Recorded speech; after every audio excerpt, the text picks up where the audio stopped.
EU leaders arrived here in Brussels to discuss the future of defense strategy in Europe and the need to finance a project to expand the military capabilities over the next 10 years, which is going to cost 500 billion euros. But it was quite obvious from the beginning that the tariffs imposed by the Trump administration on Canada, Mexico and China, and the potential for tariffs to be slapped on the EU, topped the agenda of the meeting. European leaders were walking a fine line, saying that they are willing to negotiate a new deal with the Trump administration. But if Trump ultimately decides to impose the tariffs on European products, then the EU will have no other option but to reciprocate.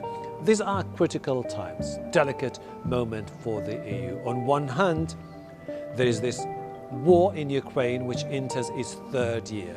And the Europeans are looking forward to see the Americans play an active role in the future when it comes to Ukraine, its future, and NATO.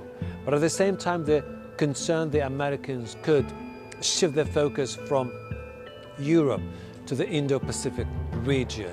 And this explains why they're saying on one hand they're willing to negotiate whatever agreement with the Trump administration, and they remain committed to an interconnected global market with lower tariffs where the Europeans and the Americans can benefit. But if ultimately the Americans decide to raise those tariffs, Europe will do the same thing.